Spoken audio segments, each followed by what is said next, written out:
Welcome to the Music Ed Matters podcast. I'm your host, Dr. Emily Williams-Birch, and this podcast, it exists for you. Whether you're a music lover, an educator, a choir member, each week we bring guests to the show to help explore what matters in music. I'm so glad that you're here. Welcome to the show. Hello, and welcome to the Music Ed Matters podcast. I'm your host, Dr. Emily Williams-Birch, and today we are getting to learn some lessons from Jiu-Jitsu.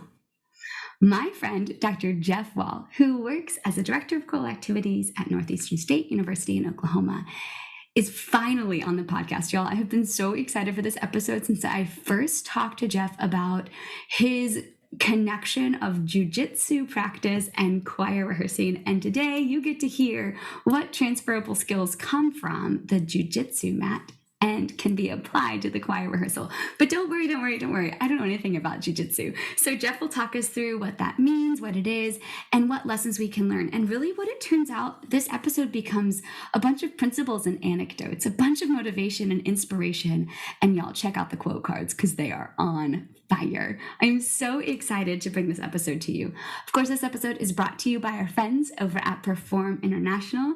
I'm very excited that we're about to have our first ever live on the road episode. Thank you, PI, for making the podcast possible. Also, thank you, listeners, especially all of our friends over at Patreon. That's patreon.com/musicedmatters. All of your dollars go to support the fees that are associated with storing the podcast on the interwebs, and I send the guests little presents and thank you cards and whatever. So I think that's an important thing to thank them for their time. So thank you for making this possible.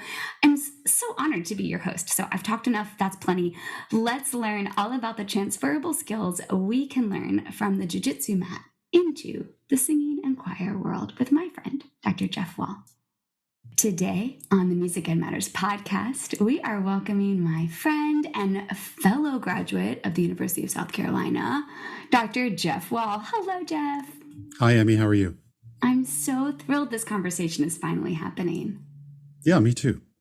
We first talked about this, during 2021 when Chris Muntz had his Choralosophy Con? Yeah, that's right. I was just kind of peeking into what you were doing here in the podcast world. So yeah, it's great. It's great to see that you're, thriving in this platform. Well, thank you. It's all thanks to the listeners who listen. They keep it relevant and make it fun so I can get sponsors to help offset the cost of it. And it's so fun, like you said, to have these conversations. I mean, who would have known that sitting here on a rainy day in Savannah, Georgia, I could connect with a friend over in Oklahoma? It's just right. So cool. It's really good for those extroverted souls that are here. It's great for the introverted ones to listen. So thank you for being willing to come on the podcast. Will you tell the listeners, how did Dr. Wall find Dr. Wall life? Well, it was kind of a winding path, I guess. Nobody in my family is really a musician. It's just pretty much me. But we came up through what some people call the apostolic, but it was the White Pentecostal Assembly of God Church, where we were, freely harmonizing over melodies. I couldn't read a lick of music, but we, would harmonize all the time in church. And then that led me to a children's choir. It was a Mesquite boys choir in Mesquite, Texas, just a suburb of Dallas. And my music teacher in elementary school encouraged me to do that. So auditioned for that group and got into there. And I've been singing ever since. In middle school, I almost kind of got out going into high school, but the high school choir director pulled me out into the hallway and said, "You must keep singing," because I was going to be a baseball player. And I did play baseball a little bit in high school, but, it turned out that I wasn't as good as I thought I was. So good job on that high school director. That's right. Yeah. So, found a lot of growth and opportunities in choral music. And at first I thought, I want to do what my high school director does. I want to be him. I want to do that. And so I got to conduct a little bit in high school, went off to Texas Tech University for the undergrad degree, and taught for 4 years after that. But once I was in my undergrad experience under my mentor, Dr. Ken Davis, I kind of changed my mind. I was like, now I kind of want to do what he does. Having musicianship at that high level. And then I was also exposed to just the choral performance travel. And that really sparked my interest. So I was really interested in that. Taught for 4 years, grades 7 through 12. in Lubbock, Texas, while my wife was finishing up her master's degree in speech pathology. That's a good combo. Yeah. She works with acute care patients in hospitals, so it's a little different. But going through school, we were able to, talk a lot about, the vocal ped and, physiology and that sort of thing. So that was cool. So then we went off to University of Tennessee for my master's in Knoxville. And then that led me to the University of South Carolina for the doctorate. And then since then, I graduated December 2007. So I was getting out right in the middle of sort of the economy crash and all of that. So, job hunting was a little difficult, but, did some job hunting and some hopping around the country. New Mexico for a year. I was at Georgia State University in a visiting position for a year. I went to Bethany College for 3 years. And then I've been here at my current position for 10 years. That's so exciting. And to get all those different experiences. Okay, first question. Is it exactly as you thought it would be when you were aspiring to be like your collegiate professor back in the day? No, everything's different. And rightly so, I guess, because it's a different world than it was when he was the director of choral activities at Texas Tech. And my students are different. The demographic is different. Where you teach, just with the culture, everything is completely different. And I love that. I love that aspect of what I call the game that we're all in here. I'm so glad you say that. We were just talking about that this morning. One of my best friends and I started teaching the same year, and she still teaches at the K-8 school where I taught here in Savannah. And now that I'm in college, we've been talking about how the student populations have changed in the last 10 years, and things that you kind of have to adapt as the students change. And I'm so glad you said that, because it does. The music remains the same in a way. Mm-hmm. But the way in which the population interacts with it has really changed, I think, for good. Yeah, well, and there's also just so much new music also that I continue to want to do, as Dr. Wyatt, our professor at USC would say, I would retire if they would just quit making new music that I want to do. And so, that is so true. He couldn't retire. He wanted to keep going. I bet he would still be going. Yeah, he me would too. probably never stop. Well, he still is in a way, but yeah. Yeah, he is. Okay, so you are at Northeastern State University in Oklahoma. And tell us a little bit about what you do there.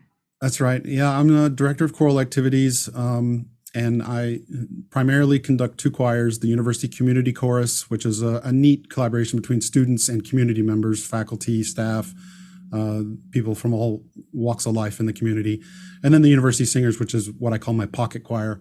We're able to get in a couple of 12-passenger vans and get down the road. It's a smaller choir. It's a smaller program altogether. But I teach advanced choral conducting, do other things that I need to do, whether it's music history, I've taught oral skills and that sort of thing. I was department chair for 6 years, and I've just this year stepped back from that responsibility back into a teaching role. So have a little bit of administrative experience there too. And that was great, but that was not really my jam. So, I feel that on a real level. I want to teach all the classes. Well, tell us about your professional choir. Oh, so that's Vox Solaris Chamber Choir in Tulsa, the Tulsa and Broken Arrow suburb area.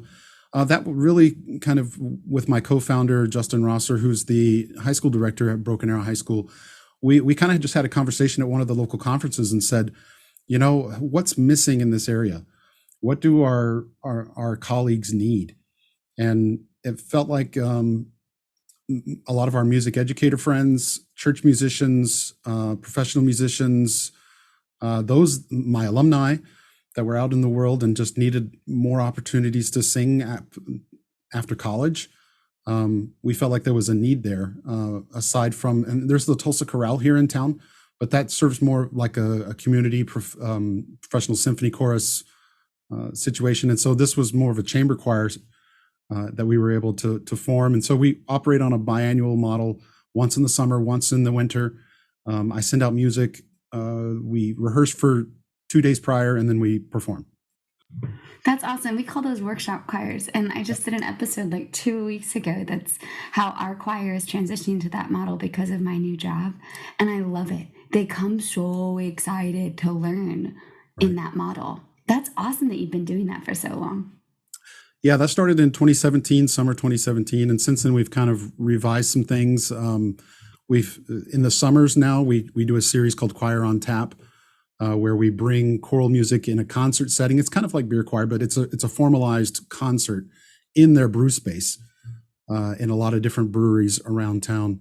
So we're able to set up chairs with some local sponsors, give door prizes, let it be an entry point for folks that maybe are not as familiar with the choir world or with choral music, but we try to take the music where they are instead of expecting them to come into the concert hall. All right, spoiler alert, I'm stealing that, but I'm going to call it Choir Uncorked and Do Wine. Love it.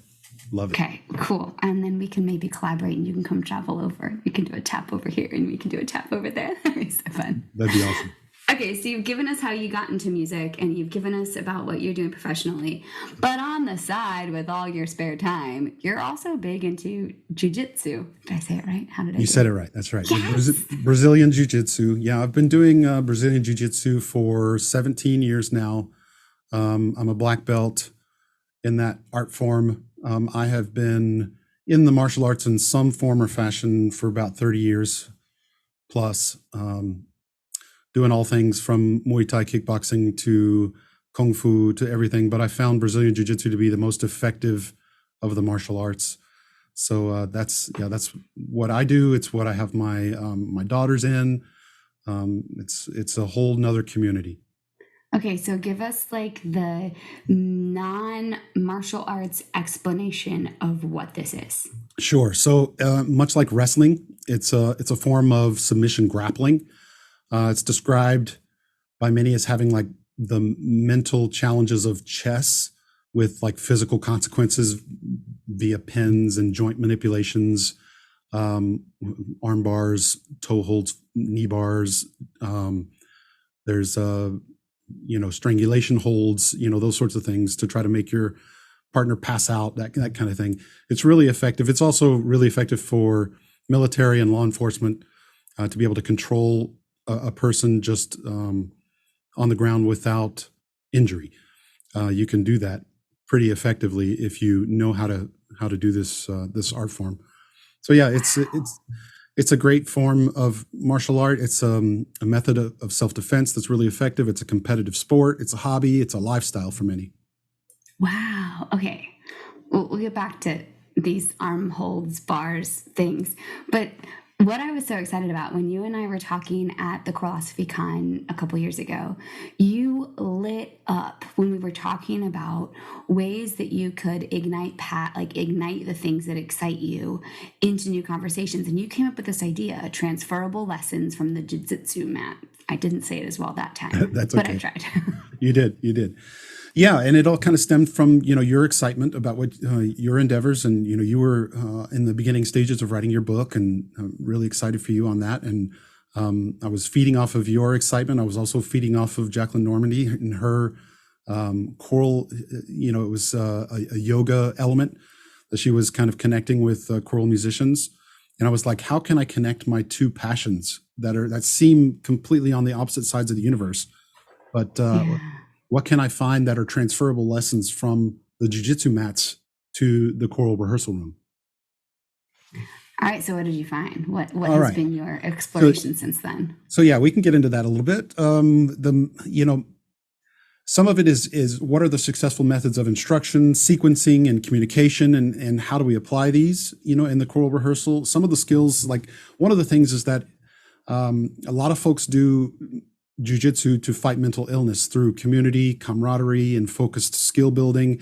It's really effective for those that have experienced trauma, PTS, veterans, that sort of thing. It also builds body awareness and body mapping, allows you to have more awareness of how your body is working. Stress reduction through the physical activity and the communal act of struggling together. And I feel like there's something there in the choral world that we do together as well in that communal act of singing. Jiu-jitsu teaches humility through just making mistakes through gentle correction and through overcoming adversity. So there's a lot of that. I think that's applicable in the choral world as well, and just in the rehearsal process. It increases confidence. So success breeds success, but falling short is an opportunity for growth.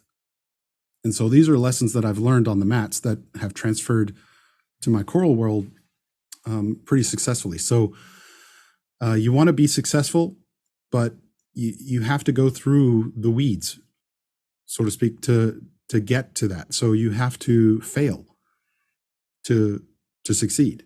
There's no other way to succeed. You have to fail first. It develops problem-solving skills, and that's a daily activity in music literacy. It builds discipline. That is such a daily practice. Yeah. Yesterday, I think we had to go all the way back to the drawing board. I had a student that was like, I think I forgot all the key signatures. But you're right. You have to fail and totally do it wrong. Okay, keep going. These are great transferable things. We'll go back and unpack some of them in a second. Sure. Yeah, so I've got several here. It builds discipline. So motivation waxes and wanes, but disciplined action always overcomes. It inculcates a never give up attitude. So there's encouragement through and across the ranks, and we can talk about the ranks later. But it's always challenging. So in the choral music world, the right repertoire always challenges but provides achievable goals. And I think that's true for the Jiu-Jitsu mats as well. Real-time application of learned techniques. And what I mean by that is drill it, then do it, and then repeat. Drill it, do it, repeat. And I think we do that a lot in choral music. Drill it, do it, repeat. I got it written down. Mm-hmm. Progression and mastery opportunities. So theorizing and drilling technique, and then putting it into practice, troubleshooting the mistakes, make those improvements, and then see your measured progress. There's a strong sense of community that I mentioned earlier with the camaraderie. Having those to look up to, and then also having those that you bring up in their own journey. There's teaching opportunities. So after skills are acquired, you can pass along knowledge to others. There's communication skill building. When we understand each other, we train and sing better with each other.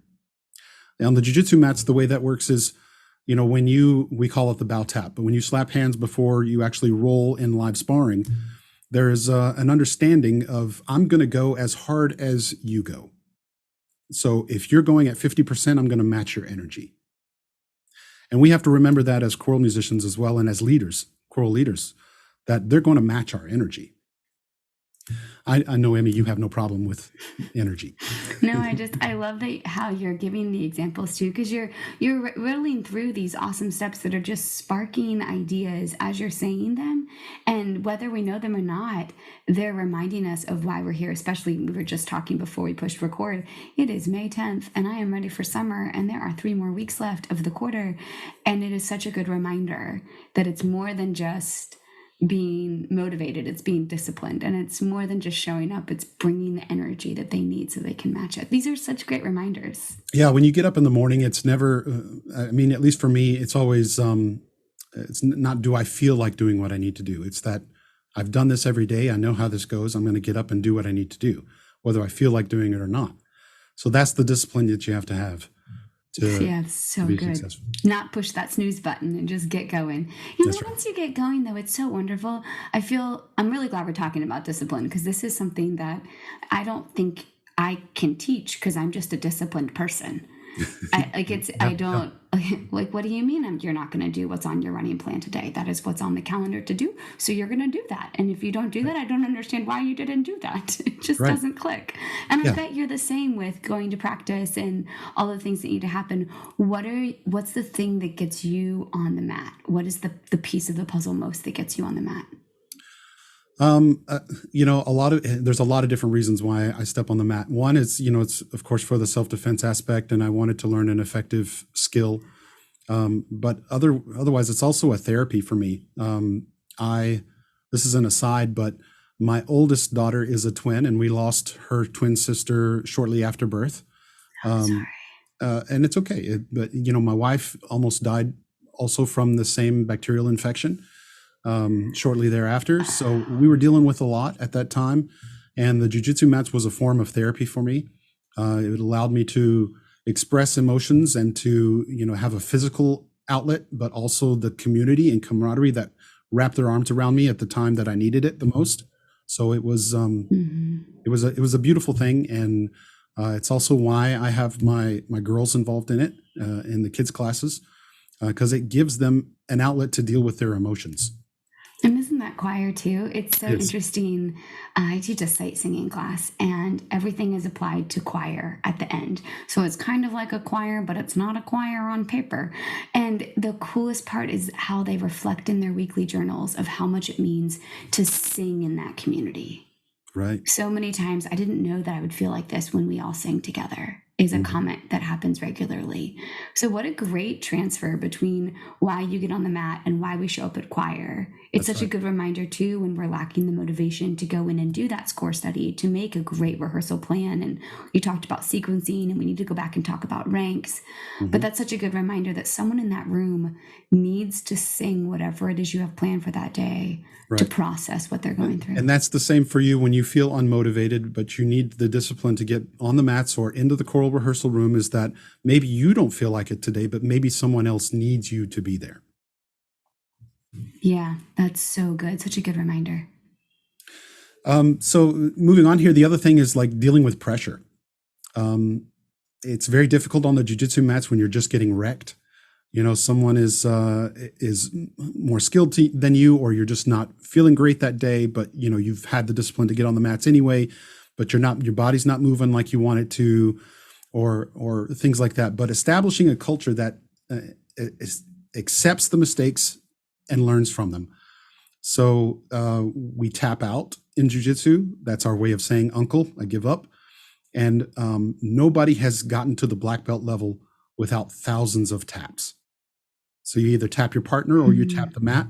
And that's just a way of saying, okay, you got me there. Show me what you did to get me. That's so good. It's almost like I admit I need to take a pause. Mm-hmm. You let the ego get out of the way. That's such a great concept to practice. You must leave your ego at the door in jiu-jitsu, or you're just not going to be successful. And I think that's the same for the choral rehearsal room as well. Yes. Developing patience and resilience. This is not an easily attainable goal, and work is required there. But through the process of doing it, I think that's something that appears through the discipline. Having fun while you're training.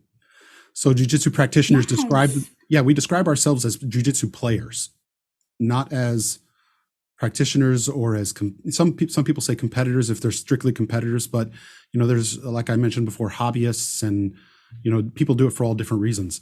So, but at large, we consider ourselves players. So bringing the play into the work makes it enjoyable. I'm so glad you said that too, because so often, like, we just always pause. We're in dress rehearsal season for my community choir, and I can't tell you the number of times I've paused and been like, "Wait, are you even having fun? Like, that's the number one reason that we do this. This is an extracurricular. Are we having fun?" And we just performed for the first time at our first of a few concerts on Monday, and they were sparkling, having fun. That's just, we have to remember that's part of it. I love that they call them jiu-jitsu players. That's right. Yeah, we play. And, that's my favorite part of the choral rehearsal room too. It's sometimes before the actual rehearsal where there's just, this buzz of play before we actually get to the work. And then we actually play through the work. So that's fun. And then we're also looking for those mountaintop experiences as well in the choral world. So often those happen in rehearsal and not always on stage. So yes. So we're also talking about terraced benchmarks and earned rewards. So that goes into kind of the ranking system. In jiu-jitsu, it's very difficult to advance to your next belt level. It's not like some other martial arts, and I'm not going to throw any other martial arts under the bus, but where you can pay to test for a certain belt, or there's no time limits required, and those sorts of things. and somebody can say, oh, I received my black belt in this art within a year or two. Minimum time limit to receive your black belt in jiu-jitsu is about 10 years. That's the average time. So we have white belt, blue belt, purple belt, brown belt, and then black belt. And then the masters after black belt, that's for those that have been doing jiu-jitsu for 30, 40 years. They are choral belts. But those are the pioneers of the jiu-jitsu world, and very few of those have that rank. But in that ranking system, there's a minimum time and skill requirement for each level. And so that may be something we need to explore in the choral world. And I'm not saying this works for every choral ensemble. And it's something that's still, as I mentioned, in the R&D phases for me, for my own choral rehearsals and choirs. But to have a ranking system of some sort, in my choirs, there are those that have more skill than maybe my seniors, of course, have more skill than my freshmen coming in. And so we have a mentor-mentee relationship there to raise the floor and bring everyone up to the level that we would like everyone to be at skill-wise. I love what you're saying here, though, because there's those questions you have. And a lot of times we've seen choir leadership things like presidents and section leaders. But what I love that you're saying is it's a combination of your time inputted and your skill, so that if you are the one seeking the advice or the help, you're going to that black belt or that choral belt, versus being okay with progressing through white and purple and brown. It's a kind of a benchmark in a way to know it's okay. You don't have to skip ahead. And as a black belt, I'm not avoiding white belts to roll with. I'm encouraging white belts to beat me. I want them to get better and good enough to beat me. So that's what I'm helping to train them in, so that eventually they can tap me. And that's the type of relationship that I want to foster in my choral ensembles as well. It's not a situation where ego is involved and I'm better than you. No, the skill will bring that out naturally as you demonstrate that. But what I want to see is the white belts and the blue belts, and I want to pass along the knowledge. Otherwise, the knowledge dies with the last black belt, right? So you want to pass along that knowledge, and I think that's important for us to remember in the choral world too. Yeah, I love that. The passing of the knowledge, like you're putting it out there, because you said it's called rolling when you are playing. Yeah. We call it rolling because 80. I'm going to have the percentages wrong here, but about 85% of fights or physical altercations end up on the ground, and that's where we come in with Brazilian Jiu-Jitsu. That's how this whole martial art developed, was from judo, Japanese judo, to the newaza, which is called the ground fighting aspect of judo, and that was developed by the Brazilians, the Gracie family, which was the initial first UFCs,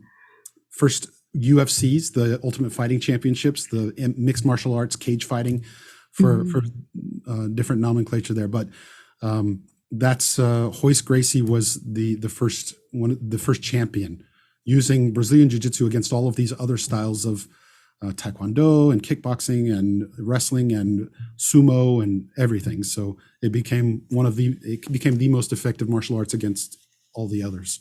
Wow. But I mean, it's so transferable to choir, because it's like you have to know these certain pieces in order to do those pieces. You need to know these rudimentary ideas before you know those. And you have to be disciplined enough to show up and do the outside work, because your ears aren't going to develop on their own. Right. That's right. Yeah. And I don't say all of this to claim at all that I'm a black belt choral musician, but I'm always learning. And that's the thing also about jiu-jitsu. It's a lifelong journey. It's something that you never learn everything. There's always something. When I started jiu-jitsu, the game, quote unquote, was very different than what it is now. People have developed new techniques or new ways of entering into techniques. And I think that's true for the choral profession as well. The other thing is that there's no age limit. The skills are applicable and transferable at any age, and it's never too late to start. And I think that's true for are folks in the community, church choirs. It's always available to people to start. And will I be able to, at my age, do the same things that a young 25-year-old hyper athletic, person can do? Maybe not. But that's where we say skill trumps strength. And Nice. so I think that's the same kind of transferable thing that can happen in the choral world too, that, we don't want to silo ourselves into only an educational setting or only an elementary choir or only, that's something only people do in school. No, this is something that you can do lifelong. I always bring up my grandmother at age 99 before she passed was in her wheelchair, still singing the old hymns. So I think it's something that you can do at any age. Well, these are such great reminders, Jeff. And I think there's a lot of potential here as you continue to kind of flesh through these ideas and these transferable skills. Because I'd love to know, as you dig deeper into it, what are the like how does the play work when you go into jiu-jitsu practice? Mm-hmm. And how does that apply to different sequencing and methods we can use in the choral rehearsal? Because it seems like they are fundamentally alike with the community and the skills and the growth and lifelong ability. Mm-hmm. So I think it'll be cool as you continue to shake out this idea to see how we get more and more out of those transferable skills. Right. Yeah. And I've tried to incorporate some of these into my own choral rehearsals as well. These principles, these anecdotal lessons, as it applies to sight reading, as it applies to basic music literacy, cool. As it applies to when they're working on their repertoire before we do individual checks or quartet checks, where they send in recordings. They stress out about these things, as benchmarks of skill testing. But, we say things like, I just try to remind them, that inspiration exists, but you have to it must find you working. Or I'll say things like, in the jiu-jitsu world, tapping isn't losing in training. So tapping is learning in training. So you can't go home defeated. You have to go home feeling thankful that you have people that push you to become better. And so as we enter into these testing times of quartet checks or individual checks in my university level ensembles, I try to remind them that of, the disciplined person beats the motivated person. And same, we've said this before, I think, in the choral world, that work trumps talent any day of the week. Mm-hmm. And showing up and doing it. What great reminders as we wrap up our semesters and our quarters and we look at planning over the summer. So what is your hope as you continue to shake out these transferable skills? Where do you see some of this going from here? It's a good question. So I'm kind of peddling my wares a little bit around to pitching some different presentations and that sort of thing to explore more of this. But then also applying it in my own more and more in my own rehearsals. Maybe developing a system. I'm not sure how entrepreneurial I want to be with it, but a system of perhaps ranking and skill and particular time in and you're a white belt with 3 stripes, or you're a blue belt with 2 stripes. Those sorts of things.